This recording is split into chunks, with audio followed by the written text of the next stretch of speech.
Hard work, real talk, no shortcuts. I'm Joseph Cabrera. This is American Operator. All right, team, welcome back. We are here with Nick Fedele. That's right. Man, so good to have you. It's always good to have somebody who, I think you'd call it local, even though Leander and Cedar Park is technically another part of Central Texas. Yeah. It's kind of the greater part that is Austin, man. So it's good to have you in today. Yeah, thanks for having me. I'm stoked. Well, what's cool about this that I'm excited to get into is the fact that we've never had a chiropractor on the show, and want to get into all things, kind of the business of it. Y'all running your own practice and how all that came to be. But man, I'd like to kick off with, you're a Cali guy, originally moved to Texas. So talk to me about why the move. Yeah. What about were you kind of part of that great wave of folks that were moving from Cali to Texas? What was the impetus for that? Well, I started the trend, I like to think, but it was early. Yeah, I kicked it off. It was early 2020, believe it or not. Man, I'm gonna tell folks that when I'm at a pizza place or whatever, I'm just gonna be like, hey man, I met the guy who started the reasons Californians are moving to Texas. Yeah. All right, man. But go ahead. No, there's no way that's true, obviously. But yeah, man, it was early 2020. I just graduated chiro school. Thought my whole life I was going to work with and for my grandparents and kind of continue on that legacy. Come to find out that wasn't exactly something that worked out. And so I was on Instagram, saw a buddy of mine who I went to school with, and he was hiring at the time. And I said, hey, man, let's call each other. Let's talk. Had no idea where Austin. I knew somewhere in Texas. Had no idea. Never been to Texas before. And he's like, well, why don't you fly out here, kind of, spend the weekend, see what the practice is like and see what Austin's like. And flew out here March and, had a great time and fell in love already right away with Austin. So I'm originally from Fresno, California, right? And so there's like this cool blend of city and nature. I grew up in the hills. Yeah. So I'm kind of more like, slow rolling, slow life up in the mountains. And so I like being out in nature, but I also like the conveniences of the city. And so just right away, I fell in love with Austin, how the cool, just the people, and then just all the nature interweaved in between it. And so fell in love with Austin like home? itself. It felt a lot like home. Bigger, more people, but it felt a lot like home. And then, and then everything worked out with the practice. And so we ended up moving out here with at the time, my wife and I and our 5-month-old. We made the trip. It was just new grad and new plans and wanted to follow where God was going to take us. And Austin, Texas was where it is. Here you are. That's right. Now, you mentioned your grandfather. So the reason you even got into this field of work, I think, is because of your grandfather. Can you tell me about that 100%. A little bit? Yeah. Just always been a big inspiration. It's always been something I was really interested in. So my grandpa's a chiropractor, and it's always been kind of a way of life for us where it was just different. And I remember just even being a kid, and I didn't think it was different, right? It was what I knew, but I had been adjusted my whole life. If I was sick, I would get adjusted, and it wasn't to make sure I am no longer sick. It was just make sure my body can best recover from this and heal, and I could hop right back on my feet as soon as possible, right? And so it was just kind of a way of life for us. And I always just thought it was so cool that he gets to go in and he gets to help people feel better. Yeah. And I remember going into the office kind of a young age, not really knowing what it was. And then in high school, I worked the front desk, kind of helped my grandma actually ran the front desk. It was very family owned. It was my grandpa's the chiropractor, my grandma is at the front desk. And just started slowly okay, well, what is this place? And what are we doing? What exactly is this? And what does this look like as a business? And so that was in high school. I was working for them, and there was a portion I was like, I'm supposed to be a chiropractor, and I rebelled against it. My grandparents kind of they never pressured me, but they want me to be a chiropractor. I can kind of just tell. And so there's a part of me in high school was like, no, I'm supposed to be a chiropractor. I don't want to be a chiropractor. I don't want to be what I'm supposed to be. Yeah. And then I was like, okay, well, what else am I going to do? What else am I going to do? I like sports. I like, certain things. And I was like, nothing ever really called to me. And I was like, okay, I'm going to revisit this chiropractic thing. I know I want to work with my hands. I know I want to be active. And so I just started shadowing my grandfather and showing up to the office and seeing him interact with patients, and fell in love with the interperson connection and the end result that just helps people heal in a natural way. Do you think that it was weird his generation to be a chiropractor? Because now I feel like it's very commonplace to talk about. People will ask all the time, "Do you have a chiropractor you recommend?" Or often enough. Yep. I feel like that. So it's not just your father; it's your grandfather. So it's like two generations back. Yeah. Was it rare, or am I just kind of thinking that was not a profession that a lot of people knew about? Yeah, I wouldn't say it was necessarily rare. It's definitely more mainstream. It's more accepted, I guess you could say. It's, less of a jump to say, well, why would somebody go to a chiropractor, right? He probably definitely had to overcome maybe some more questioning. I remember, I think it was my grandma's mom or something used to joke like, oh, you going to that, you going to that witch doctor, or, all that stuff. Because, some chiropractors are weird, man. And all people are weird. I'm a little weird too. But then, I come to, it's not chiropractic that's weird. It's some people that are weird. And some chiropractors are pretty weird. Yeah, but then you mix it with something you don't understand, Yeah, and now you're totally wigged out, right? Yes, You're yes. like, what am I doing And here? some people are bad at communicating what it is. Yeah. Right. Oh, that's a good question. I mean, I do want to keep talking about your grandparents here a little bit because I think that's not an influence. A lot of times we remember our grandparents, but kind of the fun, for me, it's like running around the ranch and talking about things, but not necessarily the job part being influential. So I definitely want to get back to that for a second. But while we're on it, how do you describe to somebody what a chiropractor is? Or what is chiropractic work at all? For sure. I mean, I definitely have to tailor it to the person. Am I talking to a kid? Am I talking to an adult? Is it someone who's maybe experienced it before but didn't have a good experience? Well, okay, let's go with that version. Like, Sure. how do you tell somebody who you can tell is apprehensive or thinks you're a witch doctor? Yeah, right. What would you tell them to either assuage that or just to tell them that it's more than that? For sure. So I'll say to a lot of people, I'm not going to do anything to you. I'm going to do something with you, and ultimately, it's going to be for the better of your body and your health. And if you're coming to me because you have, and everybody comes for something different. If you got neck pain, you got a back pain. There's a reason, and you've been taking these painkillers. You told me for the last 3 months, and it didn't help. You said you got massage. It helps a little bit, but it comes right back. You've gotten the X-ray, you got the MRI. Nobody's got any answers. Well, how about we take a different approach and we actually kind of zoom in and see what is the cause of this pain. It's not a lack of pain pills. You're not going to take enough pain pills and this problem's going to go away. So what's the cause? And at the end of the day, when you get down to what we're working with, it's like, it's the bones, it's the joints, it's the muscles. But really what's underneath all that, it's the nervous system. And the nervous system is like the circuit breaker of the house. It runs everything. And so at the end of the day, like, let's at the very least check that and make sure that's good. It's almost like rule that in or out. And if it's not that cool, like, let's refer you somewhere where maybe we can get some more answers. And many times it can be the nervous system. And I found it is. Yeah, good answer, man. Okay, I'd be, if I was skeptical, I'd be in. I'm like, okay, yeah. I kind of forgot I was answering that question. I kind of just started talking about chiropractic. Yeah. No, so you got, you definitely have a subset of folks that are, like, hey man, I don't know. Yep. How many times do you kind of have a running tally of folks that would normally be against it? Sure. And gave it a try, and then we're in it? How many times do folks come in and go, okay, I'll give it a try, and then come back versus one and done? Yeah, I mean, there's definitely some one and dones, and it's like that's what they're in for. They were in pain, they want to get out of pain. They're not necessarily interested in any like maintenance care and kind of optimizing and all that sort of thing. Cool, like that's what they want. I'm cool with that.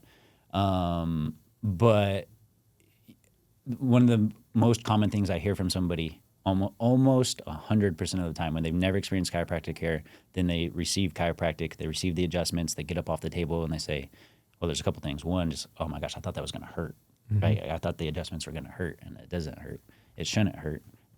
I've never hurt anybody. I don't plan to. It feels good when you work with the body, not like on the body. You work with somebody, right? And the other thing is they always get up and they say, man, like, I'm surprised how good I feel right now. It's like, so chiropractic is one of my favorite things to like give and like to be a part of and be the practitioner and be the doctor. And it's one of my favorite things to receive as well, because my grandpa was a chiropractor. Yeah. And so it's my experience with it is if I'm in some sort of pain, I've almost always gotten instant relief, and it's fast, right? So like I love massage and acupuncture. Those things are cool too, and they have their time and their place. But an hour later, you can feel some sort of minimal change. Yeah. What's cool about chiropractic is not only, like I said, are we adjusting the joints, we're getting you better range of motion, we're getting muscles to relax, but then they were regulating the nervous system.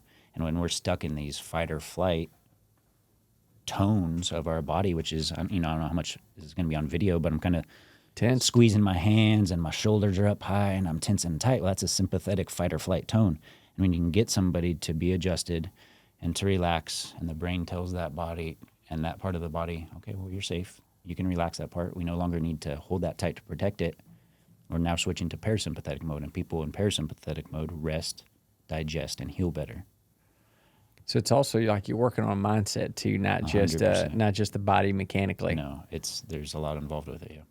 Tell me about going back to your grandfather. Tell me about those days. Like, what are the things you observed in his practice or just being around it that positively influenced you? That obviously it left a mark. Yeah. He was helping folks, but do you remember specific things?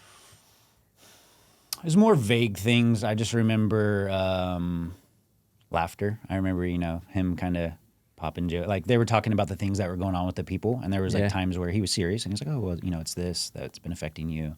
And like, here's some things we could do at home, and here's how often I want to see you. And there was like times to be quote unquote serious. Mm-hmm. And I remember being in there and they were talking about cars and they were talking about family and their dogs and, all that stuff. And no real specific like walk away. I can tell a story about it, but I just remember this just overwhelming, like, and this is cool. Like, people know my grandpa, that he's their guy that they go to when they want to feel better. They want to optimize their health. If, they're referring their friends and family who have maybe gone through the ringer of some of the healthcare model that is important and necessary, but for whatever reason didn't get that person a solution to their problem. So let's go to a chiropractor to find out. Yeah. And so, yeah. Yeah, it's kind of it sounds like you associate his work with people gathering.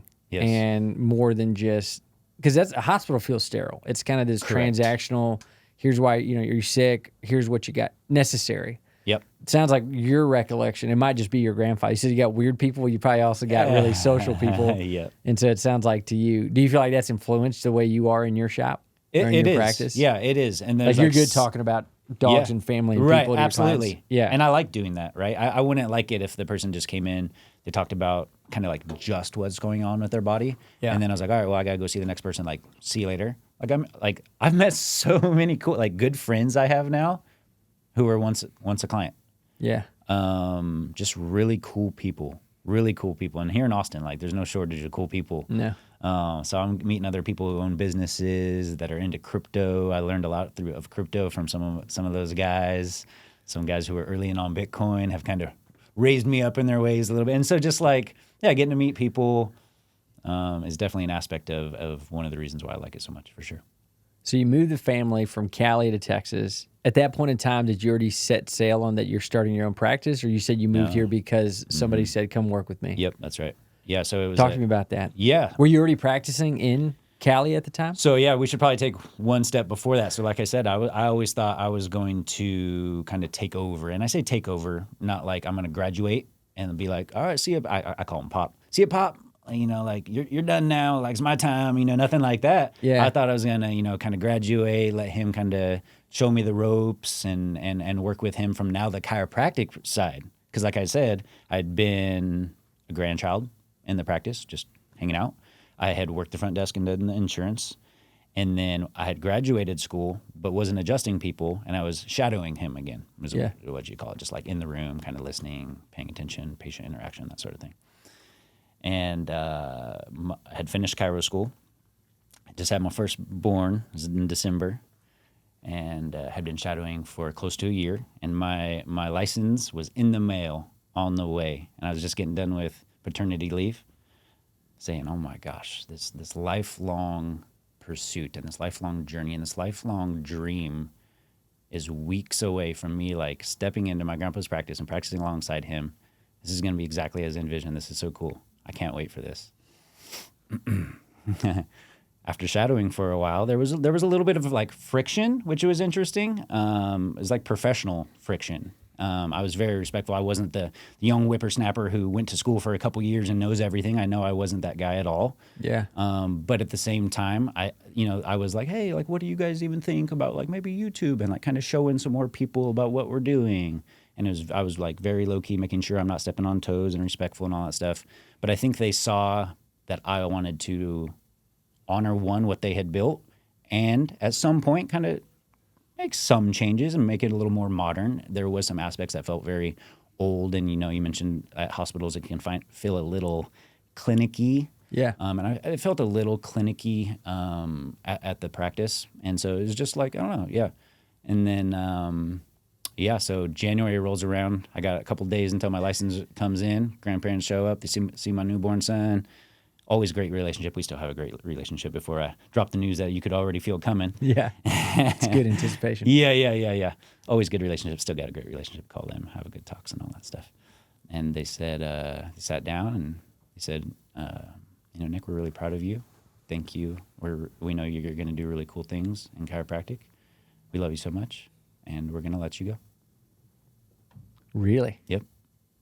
So we're going to let you go. And man, that stung for a long time. That hurt. Did you even process at the beginning when they told you that? It took a little while. Yeah. I let them kind of, what would be the right word here, just like maintain face. I didn't want to how dare you do this to me? Do you know? I just got through with school, and this was the dream, and this was kind of the unspoken promise, and this felt betrayed. Yeah. Felt a lot of different emotions, and it definitely took years, and there's probably still a splinter in there, of like, oh man, I was betrayed a little bit. I thought this was a ride or die situation. Yeah. And come to find out it wasn't.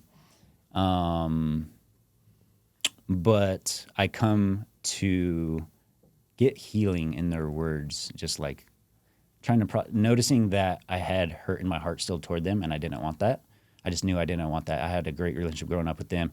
Every Friday night growing up, I used to go to their house, spend the night, and go bowling and go play billiards with them. And so I have such good, fond memories, even outside of chiropractic and office. They're my grandparents. Yeah. I love them no matter what, And now there's this hurt. And anyway, I came to find so much healing in the fact that they said they're letting me go, not that they were firing me. I think they said, I'm letting you go, not that they were firing me, because I don't think they could have mustered up the words to say they were firing me. So I don't think they said it for the reason I'm about to have the takeaway that I had from it.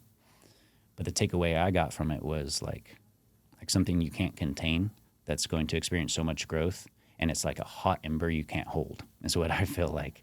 And I just know the desire I have for the profession of chiropractic and for what I can envision my practice looking like. And somehow I think they were aware of that more than even I was at the moment.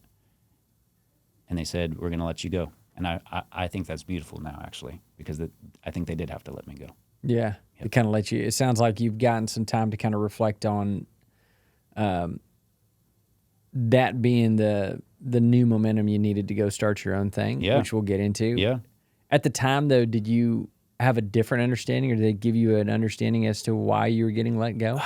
It felt a little more like kind of unspoken. There were some interesting interactions like throughout the whole thing. Like I said, it was very true that like people would be laughing and joking in the office, and those sorts of things. And like, while that was true, there were other truths that, it was a little bit of like this older concept and idea. Like I heard this a lot from my grandma, who was like, you're the doctor, they're the patient. Like, there's some things you shouldn't be sharing. And I agree with that to an extent. Yeah. Definitely still agree with that. But I remember this one interaction where this lady was in and she was talking and we were laughing and all this stuff. And I was like, yeah, she mentioned something about Star Wars, and I was like, oh yeah, Pop's the Jedi Master and all that stuff. And then she left. She came in. It was always a good time laughing with her. And she was like, hey, she pulled me off to the side. She's like, what were you guys laughing about in the other room? And I was like, oh, I don't know, you know her. And she's always having a good time. And she's like, yeah, but like, what were you guys laughing about? And I kind of like just shared the same thing, how he's a Jedi Master. And she's like, oh, Jedi Master, like what's that all about? And so there was just a lot of like this questioning of like, I don't know. There's just a lot of questioning on their side, like almost like my professionalism, which I know I wasn't being unprofessional, but there's just older ways of thinking is how I would best say it, where they're the patient, you're the doctor. But yeah, I saw him joking around. And so there was just some interesting kind of friction there. And another thing that like, that's the stage I'm at right now, but it's not the stage I always want to be, is he was always the chiropractor in the office, never, and like, cool, like that's what he wanted. Like there's no judgment on that. And there's chiropractors all over the place. Maybe even one tuned in right now listening that, might be the only chiropractor and that's what they wanted to be. And I think that's awesome. I think that's so cool. Like I'm enjoying myself as the only chiropractor right now. But also like they never took vacations. They never took time out. that was the thing. At dinner, they're talking about chiropractic. They're talking about the business. I think it became almost a little all-consuming. And I just always knew I wanted it to be more than that. I want a team around me. I'm not there yet. I'm kind of in the same boat they were, where it's like it's me and my wife, and we're doing the thing by ourselves. But the practice I moved here for showed me what the other side of that could look like, and it was working with a team, and it was showing up and getting each other riled up for the people we're going to see and the people we're going to help, and being there for each other. And hey, you're expected to take 2 weeks off this year. Like, don't not take 2 weeks off this year. Like, go fill up your cup. Make sure when you come back, you're ready to go. You're ready to be present for the people that need your presence. And so, I got a lot both from my grandparents, and I got a lot at this last practice I worked at here in Austin, that showed me, reconfirmed to me like where I am and where I'm going and where I know I want it to look like. Yeah. Yeah. It's funny, the lessons that I think we learn along the way is not always very obvious at the time. It almost, as I hear you saying it to me, actually the most incredible thing is, I mean, there's a lot of cool nuggets in there, but the one thing that stuck out to me, man, was like, because you're pretty young at the time, I would imagine. Yeah. I must have been, my first son was born, 2 days before my 30th birthday, so I was 30. Yeah, so like what an incredible amount of reverence you had for your grandparents to not that I'm trying to say like Nick was a superhero in this thing, but I do think a lot of us would have acted very differently. And I think the fact that, I don't know all the things going through your head, but I do think there are moments in your life you can look back and know that you can't take something back. And I recognize there's a lot of us, if we're put in that situation, if we were ever gonna, even if our grandparents maybe weren't in the right, the fact that you kind of had the wherewithal even to go, it's more important that I preserve my relationship with them than it is to try to right some wrong that may or may not even exist. That's pretty powerful, man. That's not something that I think a lot of us have a lot of insight on, especially when you're young. When you're young, you're a gunslinger. For you're just sure, like, man. the world owes you everything. 100%. It's not till later that wisdom comes. So pretty cool, man. I don't know. Thank just you, from man. my perspective, Thank it's a thing. And it's human. I mean, it's funny. It's also the thing that when we talk to owners quite a bit of, we always have this word of caution of family businesses because they can be tricky. That generation in particular is tricky because there's like no delineation behind what they do and who they are. It's the same thing. It's the same thing. And so for them, there's like a hyper personal, especially when someone, even if their own blood is coming into their house, try to figure that out, how that balances. Very much so. So when you decided, okay, move from Austin, letting you go, was that an immediate, we're going to Texas, or did that take a little while to happen? It was fairly immediate. So that happened like right around January 1st-ish. I think it was maybe the 2nd or 3rd. And let's see, I started in April. And so it was 4 months to move, to find out, the practice. Like I said, I visited Austin in March. I think I probably had that conversation in February to come March. So yeah, it was right away. It was, we're going to, there was 2 spots at the time we were looking at. Some part was like, I don't want to work in Fresno, either right down the street from my grandpa or somewhere else in Fresno. Like, I don't want this like competition kind of thing. And well, if that's not what's going to come, now I need to open myself up bigger, because I almost felt like, okay, well, maybe I was thinking small. I was born and raised here in Fresno. I thought I was going to practice my whole life. Not necessarily my whole life, start off at the very least here in Fresno. Fresno is a great place. And now that opened up, I allowed myself to further open up and say, well, okay, well, where else could I go? And I started looking around, and it was either Coeur d'Alene, not Iowa, Idaho. Coeur d'Alene. Wait, really? Yeah. When you said Coeur d'Alene, I was like Idaho, Coeur d'Alene? Yeah. So it was either there or because there's a Austin. shop there, or you're like, so another buddy of mine who I went to school with, his brother had a place there. Okay. And so I, once things went down and I was kind of filling things out, I just put out some feelers. Yeah. And so that was one that popped Coeur up. And then d'Alene. Austin But by the way, I realize I'm calling it a shop. That's probably not the right. You probably call it a different practice. things. I've heard a practice, a shop. I like if we wanna shop get because fancy, I we feel can call it like a you're studio. working on people, like working on cars. Oh yeah, it's like a body mechanic. Yeah. So that's kind of why I go shop. But I never practice. told anybody to jump on the Would you jack up on the jacks or nothing like that? Yeah, Yeah, no. But So Coeur d'Alene or Austin, Coeur d'Alene or Austin. and your buddy told you to come. Did you visit Coeur d'Alene at all? No, so I had set up to visit both, and I came and I visited Austin, and that was and I don't want to get too much into that. I had too much life and attention and energy flow that way, but that was March 2020. And so I was here when things started shutting down, and I decided to stay another day or two because that's what I originally had planned. Yeah. And then when I flew back, all the shutdowns started happening, and so it was already kind of naturally not really going to happen as far as the travel is concerned. But even irregardless of that, I called my wife when I was here, and I was like, this really feels like the right spot. We got to be here. I'm feeling the calling here, and she's like, well, I'm open to that. Let's pray about it. Let's see where God wants to lead us. And got back home, and it was like, we'll pray for, and we still do this today when we have the wherewithal to do it, is, not only praying for the right things to happen, but the doors that we're not supposed to walk through to close. Yeah. Okay.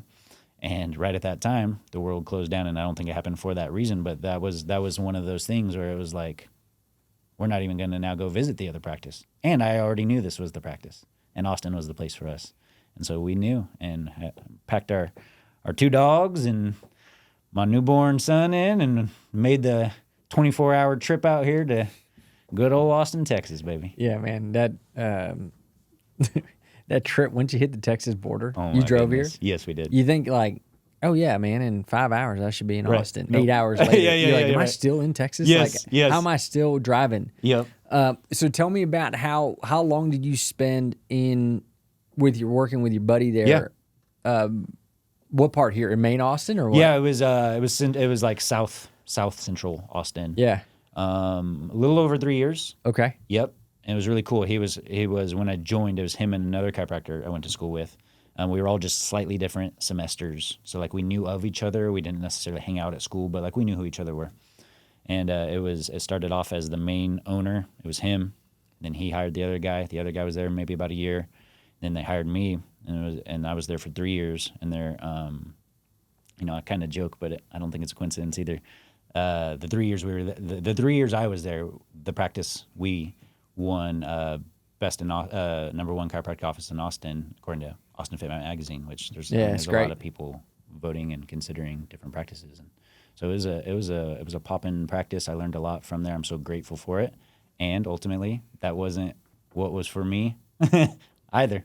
What was the thought process there behind deciding to go off on your own? Yep. And start your own? There was a couple of them. One was, this is a good step, right? This is a good, I just graduated. I didn't get the mentorship I thought I was going to get from my grandparents. And so I'm not ready to go straight into business for myself. Like, let's go work with somebody else and kind of see what things are going on and ways to practice. And so really grateful that I had that. And then some of the motions toward that was, when I was working for that practice, I was right here, like in East Austin, not too far away. But we wanted a house, and so we ended up buying a house up in Leander, just north of Cedar Park, which is just north of Austin. And so I was commuting, 45 minutes when there was no traffic, hour 25, hour 30 when there was traffic. It became a little unsustainable. I knew the goal was always own my own spot, work for myself. Yeah. Kind of pursue that dream. And there was a lot being asked of me as far as like build this practice, use your weekends to go out, to go to events, that sort of stuff.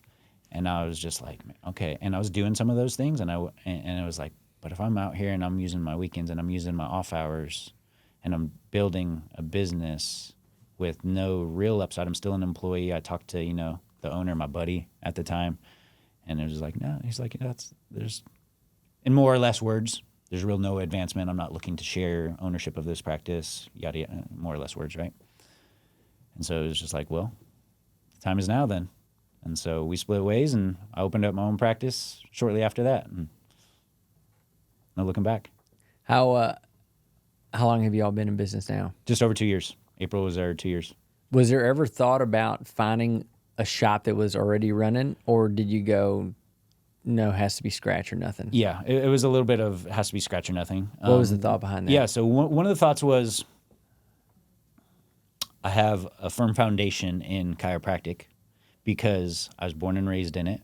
My grandpa, I have a lot of just good memories of it. I've seen some really solid ways to run a practice, both the old school way where my grandpa, and he's still practicing today. I think he's at like 58 years of being a chiropractor. Holy smokes. It's got to be darn near a record if it's not already, okay? And so like that's a really cool, sustainable way to do it. And then I saw another successful way to do it. And I just couldn't fathom jumping into another one where I had somebody telling me when I was going to spend my weekends, when I wasn't going to spend my weekends, emails to answer, someone else to answer to, okay?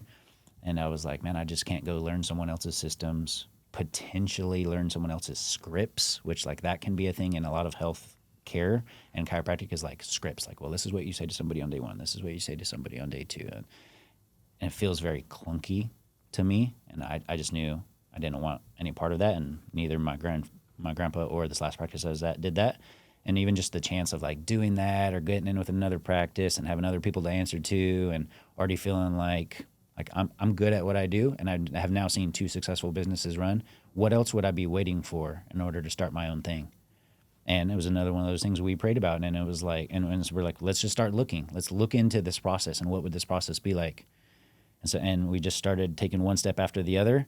And at the time, we had my now middle boy, Josiah, Maddox's firstborn, Josiah the second, and he was about 6 months at that time of that transition, and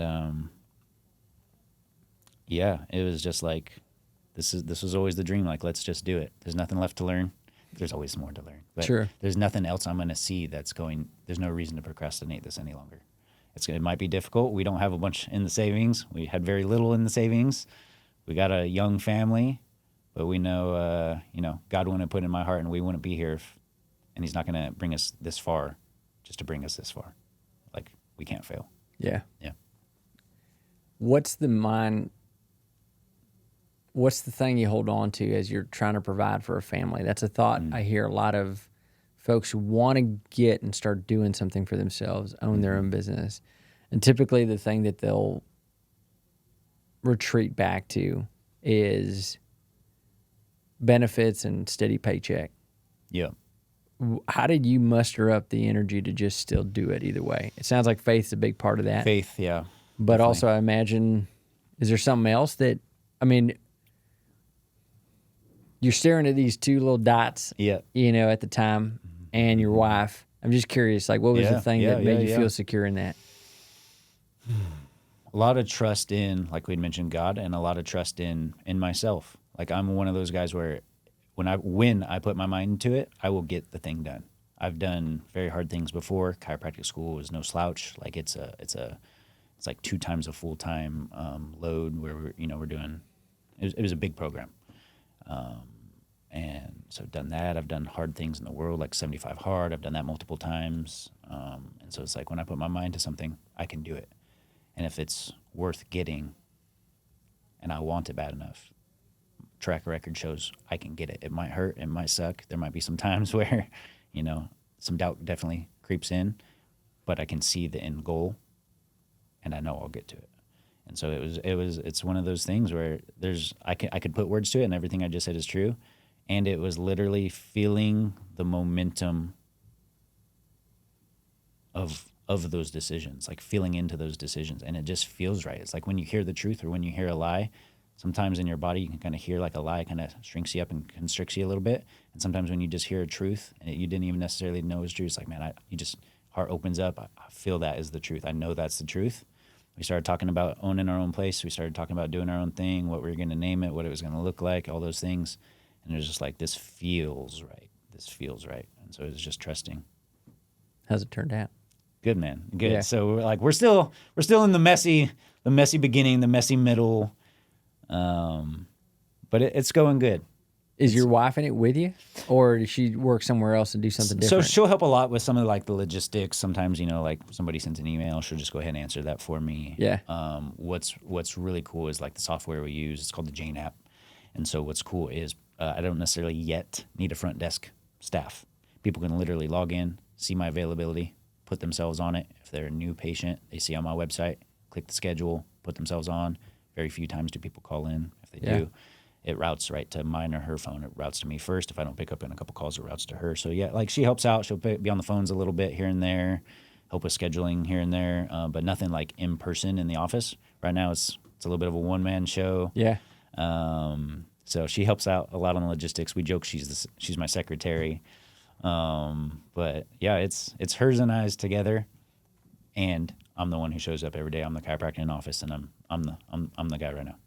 When you were in the early days of getting this thing going, what are the things going through your head? Like, I'm gonna keep this practice mobile. I need to find a location. Like, what were the first 2 to 3 building blocks that you were like, all right, if I'm gonna do this, gets me to be official. Right, totally. So it was like a brick and mortar location. I knew I didn't want to run mobile. The logistics in my head just didn't make sense between travel and Austin and traffic.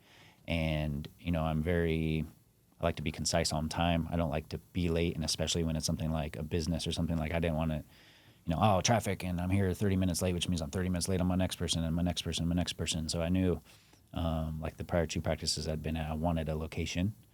And so right now, even still, I'm renting a room out of kind of like an office condominium area where there's other offices there. I don't have my own building with my own sign out front, but I got my sign on the door. People know right where to find me.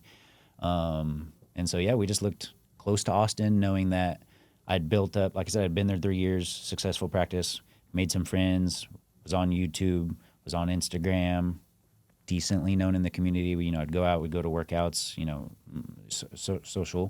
socialization going on. And just like, I'd met enough people where I was like, okay, this transition needs to happen fast. Like I have some people that have even communicated to me during this transition, like they want to continue to see me. Right. And so I was like, okay, well, we need to do that now before 6 months goes by. And like, that's not forefront of people's thoughts. Yeah. And so, man, it was something like 13 or 14 days after the last doctor and I decided to split ways. 14 days later, we had our LLC. We had our logo made from a friend that we knew. We had found the location. We had put our first deposit down. Off to the races. And we were off to the races. Did you have folks coming in that first day you were open? We did. We did, yep. Did it surprise? Was it more or less about what you expected? Probably less than I expected. The first day and even the first week or two, it was those people that said, hey, like, you're so great. I love you as a person. I love you as a chiropractor. Like, I want to follow you. I want to support you, kind of thing. And so it was probably, I think it was just those people the first couple weeks. And then it was, as things I'm still doing, going to events, going to workouts, going to gyms, word of mouth from the people who have seen me to grow the practice. But yeah, in the beginning, it was just a loyal crew of friends, family, and acquaintances who wanted to continue seeing me. On a full day, like, what does a full day look like? How many folks a day? Just to give folks, like, what were you seeing in the first week? And then what's a full day now? I mean, the first week I'd, pop in and maybe see 1 or 2, 3, like, would be like, wow, like, cool. Yeah. Like, but at the same time, some self-judgment around that time. Even though, like, yes, I know logistically I just started a business. Of course I'm not going to be as busy as I was. Mm-hmm. But coming from the practice I was right here, smack dab in the middle of Austin, having just won Austin Best in Austin, 3 years in a row, I was used to seeing, to answer a part of your question, 20 to 40 in a day. By yourself? By myself. That's not Holy the practice. Smokes, the practice was man. more than that. Yeah. Yeah. Okay, so this is a big swing for you. This was a very big swing. I was literally, I would get home after that and be kind of exhausted, right? Energetically exhausted. Like I just had 30, let's pick middle of the road. I just had 30 conversations with people, some highs, some lows. So the nature of my business is like sometimes you'll see people on their best day. Most of the time it's kind of just their average day. And sometimes you'll see people on their worst day. And some days can be heavy and sometimes they can stack together. And so after dealing with 30 people's energy and the physicality of being a chiropractor too, right? Like I'm rolling people over, I'm getting my hands, behind their back and all that stuff. Yeah. And then so to switch from something I had been training for and like loving genuinely, like I made that sound like, like I was tired and worn out, which like there's some truth to that, but I was also making sure I was recuperating and we had time off and all that stuff. But I liked that. Like I liked being around that many people and like feeling used and feeling not even busy, just being used. Yeah. Right. To then go to, okay, I have this talent. I'm good at what I do. We have this business. I have overhead to meet as far as my business is concerned. And I own a home and, mortgages due at the end of the month. And I got mouths to feed, et cetera, et cetera, et cetera. Wow, I saw 7 people this week. How is this going to start making sense? Right? Yeah. This isn't making sense. And so, yeah, I mean, first couple months we were quickly dwindling through a lot of our reserves. But one of the principles I heard early on that I'm still sticking by, and I'm going to stick by it for a while, is I'm going to be small enough, long enough, and I'll be big enough soon enough. So I'm not worried about getting the flashy place with the sign out front, right, where people are driving by. And I'm not worried about having, 3 chiropractors and where I'm barely, and I got to pay 3 other people's salaries. We'll get there. I'll get there. Right now, let's keep the overhead low, and let's make sure, we're taking, at the end of the day, we're solving problem. Like, what is business? Yeah, making money is a part of it, but I'm not in business to make money. I'm here to solve a problem, and I have a gift to give people. It's the art of chiropractic. It's the art of listening to what is the problem, discovering what the problem is, addressing that in the office, and potentially advising in lifestyle choices. And so, yeah, it's just take care of the things that we can take care of, which is one, let's just make sure the service is on point, and then we'll grow as we go. Yeah. Yeah. It's a good mindset to have. I think a lot of folks do get a little too fancy too quick, and they get in trouble. Yeah. Do you find that how important is it to have your family aligned with that as well? That, hey, man, we're going to have to be lean and mean for a while. Yeah, 100%. Very important. Very important. Do you feel like your boys even notice?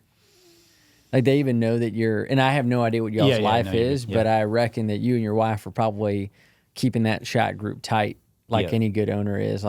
Even with the personal expenses, hey, are we keeping things where they need to be so we can keep going for a while? Yeah, we're staying pretty strict on a budget, and I don't think they really necessarily see how tight things are. Yeah. Because we don't really want them to feel like they're at a very impressionable age right now. I'm a guy that words have power, right? And so I'm never gonna be that guy that says oh no, I can't get you that toy. Money's tight, or we don't have money, or we don't have enough for that, or money doesn't grow on tree, any of that stuff. And so, when I'm speaking to my boys and speaking with my boys, or we're speaking about money, I want them to think money comes easy, because it can, it very much can. And so they know their dad owns his own business. They know I'm a chiropractor. All these cool things. So I think they know, because they're oh, Dad's got to go to. We don't want you to go. Stay and wrestle a little longer and all that stuff. And it's oh, buddy, I got to go. I got somebody waiting for me in an hour. Yeah. So they know. And what's cool is they'll be able to look back on it too. Yeah. Yeah. Yeah, and I think about my own childhood. I think about just. There's a lot of the things that now I look back on, and I was I actually don't know what was going on behind the scenes. But as a kid, hey, just having your folks' attention is goes the furthest. Absolutely. You're not even taking inventory of things that we as adults care about. Yeah. If that makes sense. Yeah, big time. The other day, somebody was well, I just got to stay with this because they need the big Suburban or whatever it might be. Right. Your littles don't even know that's a thing, unless you tell them it is. Right. But they have no idea. Nope. If you're driving around, I remember my dad used to drive around in this what was it, 1987? No, he just in 90. But it was an Oldsmobile. Yep. And I still remember we used to call it the polka dot car because it had rust marks on the hood. Yep, and then he just spray painted them cream white to kind of match. Yep. And had no idea that at the time, they were just trying to be mindful of where things were going, so that it was going in the right places. Yep. But at the time, I thought it was the coolest thing ever. Right. I wouldn't even think twice about it. Right. I guess I'm saying all this to say that I do think that a lot of folks who are starting a business or getting into it, they put into the equation something that doesn't even matter. Yes. What they actually need to make to keep moving. And I sense that you have probably a lot more of a humble truth about what it takes to get to where you're going to go. Totally. Yeah. How do you, as you're looking on your journey here, kind of 2 years and running this business, did you know it was, I no doubt it's hard. Did you anticipate it? Has it been harder than you expected? About what you expected? Easier? Somewhere between about as hard and a little bit harder. What about it is, so like for folks looking to get into this, you know, whether it's chiropractic or their own work, Right. or their own business. Yep. What are the things that you're like, whoa, man, that surprised me? Okay. Like Yeah, heavier I mean, than just I thought. nothing. The fluctuation of income. Right, there could be a month where we make more than we needed, and then come to find out next month for whatever reason, and there, you know, you can look back and sometimes figure it out, but sometimes not. Wow, this month is nowhere near what we needed, and so the fluctuation swings can be really big. And when you talk about, you know, budgeting, usually, typically, that conversation is around, okay, I get X amount of dollars every 2 weeks or a month or whenever it is you get paid, so I can budget for, let's say, you know, $3,000 every 2 weeks. You can budget that. Oh, I know where that dollar's going, or where that dollar's going, and like really be wise about that. I don't want to say you can't, but that's something very hard to do as a business owner, because there's big swings and there's big fluctuations, and so yeah, it's there. I remember early on, I was never somebody to have anxiety. You know, social situations, like I'd say I'm more introverted than extroverted, but I'm comfortable around people. Never really worried too much about life and where things are going or any of that stuff. And then all of a sudden, about 2 months in, not even, probably, you know, a couple weeks into owning a practice, I'm waking up at 12:30 at night, 2:30 at night, heart racing. Oh my gosh. It's kind of out of nowhere, right? Are we going to be able to keep this house? Yeah. Like, are we going to be able to keep this house? Like, oh my gosh, I just moved these boys in here, my wife in here. We're happy. We love the neighborhood. First time homeowners. Are we going to keep this out? And so, like, all these thoughts running through my head. And I'd say that was probably the hardest part of it, was just like feeling like there was even a possibility that I was going to not be able to provide for my family. That was the hardest part. That was definitely the scariest part. And I think that's probably a fear most business owners have experienced that have already taken that leap. And that's probably one of the biggest fears keeping people from taking the leap. As you're having that thought going through your mind, what was the thing that helped you just move beyond that? Yep. Even on a daily basis? Right. That's a good question.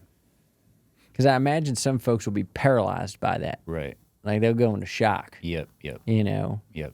There's people going into shock for a lot less reasons. Yeah, 100%. You know, their favorite artist breaks up in a band and they're like taking off work, you know? Yep. But you're like, how do I make sure there's a roof over my family's head? Yep. What is the thing that keeps you moving? Just standing for something. Like chiropractic in and of itself, I think, is so cool.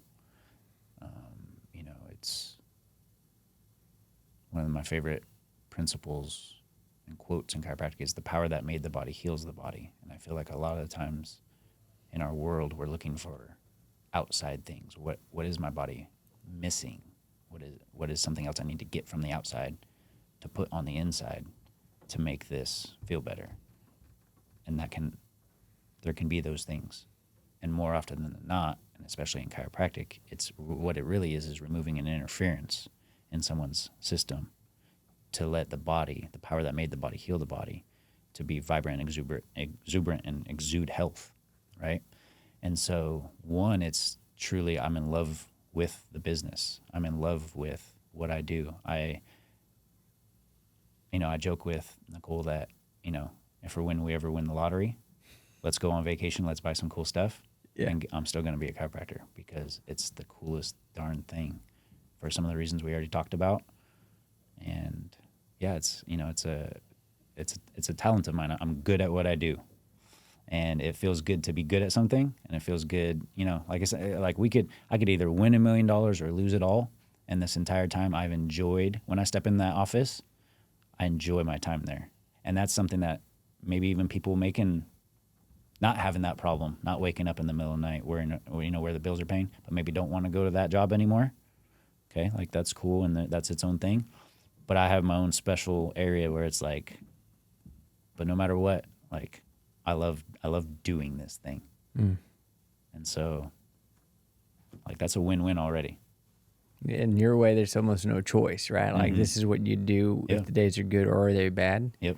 You find that maybe that's not so real for folks because like the idea of mortality isn't that apparent to them. You know, like they're looking at it from the perspective of I'll be here tomorrow, which means I've got time to kind of putz around in this gig for a little longer that I don't like Yep. to eventually go do the thing that I'm meant to go do. Yep. Or do you think it's something else? Like there's obviously something drove you early on. You got some exposure to it. Yeah. But what's any thoughts on that? Yeah. That's a really good question. I mean, we're either, Tony Robbins, so kind of from a distance mentor of mine. And he says, our main driving factors in life are we either are driven toward pleasure or away from pain, right? And so I kind of have both going on where I'm driven toward pleasure because I love what I do. And right now I'm driven away from the pain of feeling like this could even be a failure or feeling like I couldn't provide for my family. And so for me, it is kind of twofold for me where like I literally feel like both of those things are true for me. And I don't know, as far as other people are concerned, yeah, I think we can make things a little harder than I think they need to be. Like I said, before doing the process, I would have thought there was more involved in starting a business. And then I did the process, and 13, 14 days later, we had our LLC, we had our logo made, we had found a place, put a deposit down. I had already had a mobile table, like certain expenses were already covered. Oh my gosh, I think we have a business. Like, what? And so it was just one of those things where it's like, I think we can get analysis paralysis. Yeah. I think that's probably one of the biggest ones, is seeing the 10,000 steps or however many it would take you to get to the top of the mountain instead of just taking one. And that's the only way you can get there anyway, is one, the whole time. So that's what I did. We took one. 13 days later, had a business. Yeah. Don't overcomplicate it. You kind of just have to get going. I do think the anticipation for most folks, maybe even more just kind of a more approachable thought is the anticipation, I think, is what kills folks. They kind of have these scenarios in their mind that go through it. Yep. I remember someone asking me one time for my time in the service, one of the tougher trainings out there is Ranger training. And I remember someone asked me, how do you do it? Because it's pretty atrocious training. On a good day, it's a little over, it's a couple months spent where you're, burning 13 to 15,000 calories a day, only 2 hours of authorized sleep. And you're running, and you're going through some pretty intense operations the whole time through jungle, mountain, and swamps. And they asked, like, how do you do it? What's the secret? Because a lot of the times the folks that graduate are sometimes not who you would think graduates from these things, And what you find is that a lot of the folks that don't, there's a lot of reasons, a lot of folks get injured and stuff, but there are a lot of folks who don't graduate is because they actually quit. And the reason that they quit is because they're anticipating tomorrow. And so I always, whenever I get asked some version of that, so I'm wondering if this resonates with you, even as being a small business owner. And like, it's just, they ask, how do you do it? And I go, you only can think 50 meters at a time. Yep. If you go anything beyond that, That's right. the pressure of it is so much, the anticipation, that it'll force you to do something that you don't want to do, or Absolutely. that you're not supposed to do. I resonate. Same thing. Absolutely. With same business, thing. you feel like you almost have to force yourself to only look so far. Yeah. And that's actually multifaceted. That's true for like the logistics of business. And that's true, especially too, like in chiropractic, right? So learn early on through going to school, like you have to be very present in order to, one, feel what you're feeling, right? You can't just run your hands on somebody and be like, oh, I know what I feel. Like you have to be very present with that person and your feelings and the knowledge that you know. And then when it comes time to deliver an adjustment, there's a lot of presence. That's like the number one thing I would say that makes a really good chiropractor is his or her level of presence. Okay. And I think I even You mean learned like that, feeling they're there with you kind of thing? Well, yes, maybe from the perspective of, but I mean, even just to perform like let's go to sports, right? Steph Curry is not going to hit that three if he's thinking about what he's doing tomorrow. I see what you mean. He's going to be in that moment, feeling that basketball, listening to what the guys are saying. He's going to be in that zone. He's going to have his eyes right on the basket. He knows what he's doing. He knows he knows what his next couple steps are, but he's breathing and he's right there. Yeah. It can be very similar in chiropractic in the sense that like I'm going to be very present with this person. One, they deserve it. Two, like that's a rare thing that they get someone's full attention. And much like a sport, I'm wanting to deliver my absolute best adjustment right now to this person who came and paid for it. So I'm going to have a lot of presence. And I think I learned that through, yes, chiropractic, yes, business. And I even remember some lessons I learned the hard way, not so hard way. Growing up, I used to like to skateboard and longboard and all that stuff. And I specifically remember a couple of times I would be skateboarding and I'd be off daydreaming about things and I would crash and I'd hurt myself. And I'd be like, man, what was I? I was like, I wasn't even on the board just now. I was somewhere else. Yeah. I hurt myself. And I've learned it in different areas. I've played a lot of sports growing up. And so I think it comes a little bit second nature to me in a sense that it's like, yeah, just be present. Control the controllables one step at a time. Yeah. Yep. It's almost, it's not that it's not, it is actually very special, but it takes an incredible amount of discipline to only look out so far. Very much. And it's this dance because you got to have a vision of what you're trying to build towards. Yes. But then when you start getting to work, you can't be thinking about it too far ahead. No. Otherwise, you'll fall off the board. Yeah, it's both. Yeah. Right? It's both. And so my story is can be dramatic, whereas like, okay, kind of not a whole lot of forethought. Like, yes, there was forethought. That was always the dream. Yeah. I knew it was heading that way at some point in time.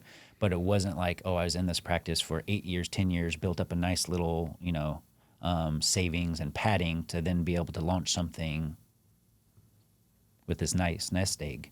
Had no nest egg. And so I'm not advising anybody do that. I think the right choice would be, if and when you can, like, yes, be a bit calculated about this. Like, be calculated about it.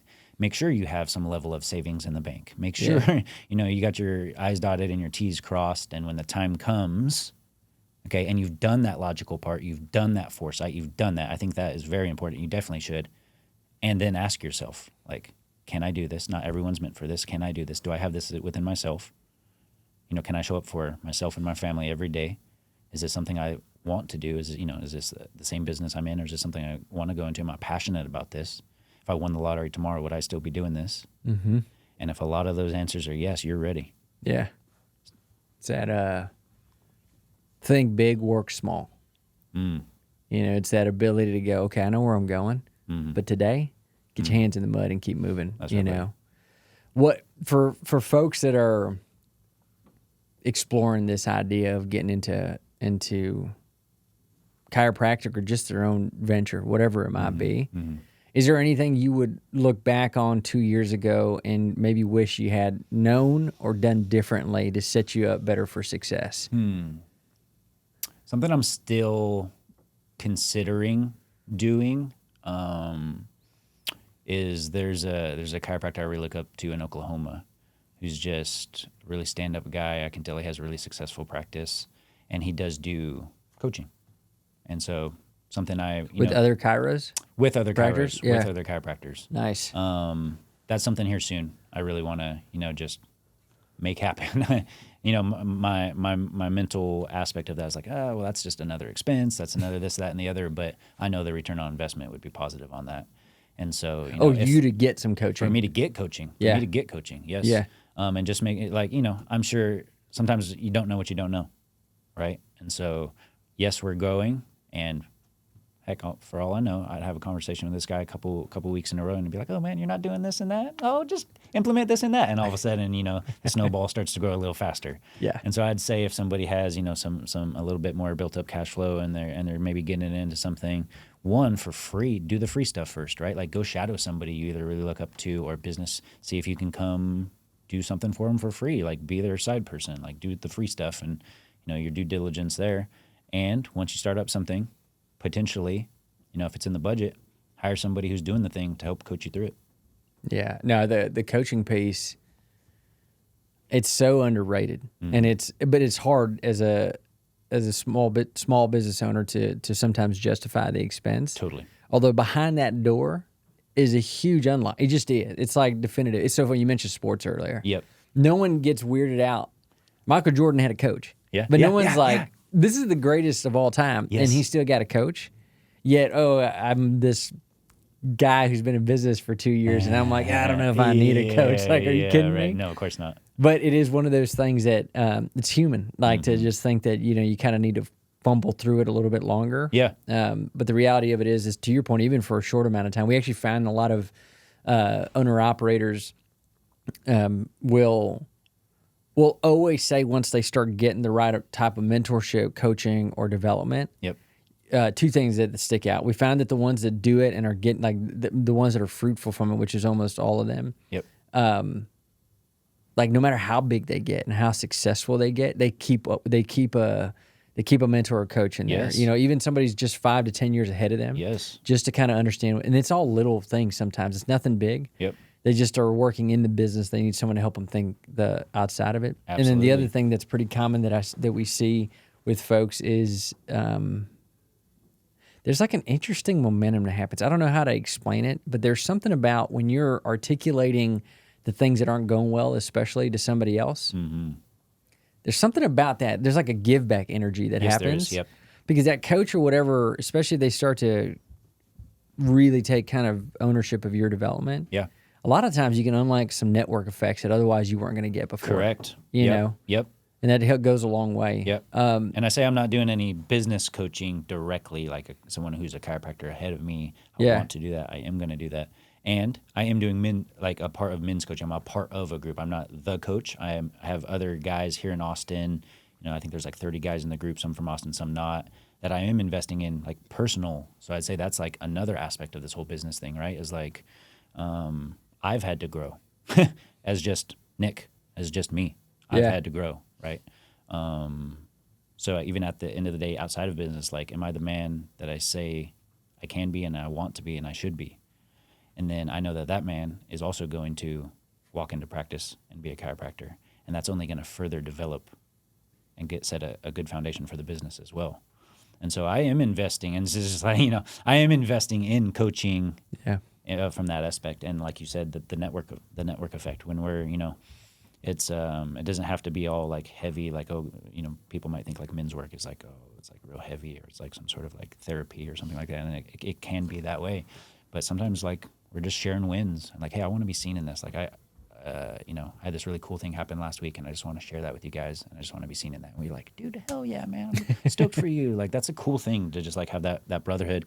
And like, oh man, like I really messed up last week. And like, it was this, or, and then just having that community, and you never know where those connections lead. Like I said, we got other guys in Austin. We've made cool connections. And so the community aspect of it and the growth aspect of it, I think, is really important from a personal perspective. Even to grow the business, the first person I have to make sure is on point and is growing as well as myself. Yeah, if you can't do that, then it's hard to grow anything else. 100%. No, man, Nick, it's so good chatting with you. This is fun. No, it's good. I think you give folks a lot of. I think it's so. There's so much that goes into getting something from nothing into life. Yeah. And I think for everybody, depending on who you are, either finding something that already exists and taking it over, or starting from scratch, they both have their pros and cons. Mm-hmm. But I think the one thing that is common amongst both types of ways of going and doing it is not any less hard doing the work. No. It's always hard, no matter what, And I think it's like, are you working on your mindset more than anything else to kind of move you into the ability to get doing it? It's constant knife fighting, and I think for a lot of folks, they're looking at it much more sophisticated than that. So I appreciate you coming in and just reminding us that like the knife fight is real. You get a little better at it. That's right. But every once in a while, you still get nicked, and it's not gonna feel great. Yep. We just got to keep moving through it. And it's gonna be hard, and it can be fun too. Yeah. Right. Like sometimes just doing the thing. Like I remember even just. Paintball was a thing I used to play a lot in high school growing up. And I always remember I had this real I don't want to go out on the field and play paintball right now because I've been shot so many times. It hurts when you get shot, but it's also so fun. And I remember this resistance every time to go out there. And as soon as I was out there every time, man, I was having the time of my life. Yeah. Okay. And so I think business can be that way too. I really just don't want to, and then you get out there, man, and you figure out, there's all these things that are true that can be heavy, and it can be really fun too.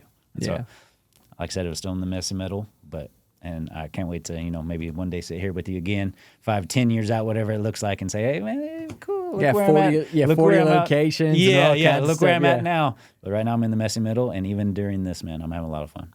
Well, Nick, thanks for coming in, brother. I appreciate the time, man, sir. and keep doing what you're doing. And And for those of you that are looking for a great chiro, firm foundations, That's man. right, baby. Appreciate you coming in, man. Thank you, man. Thank you, JC. Thanks for tuning in to the American Operator Podcast, where we celebrate the backbone of America, small business owners and operators like you.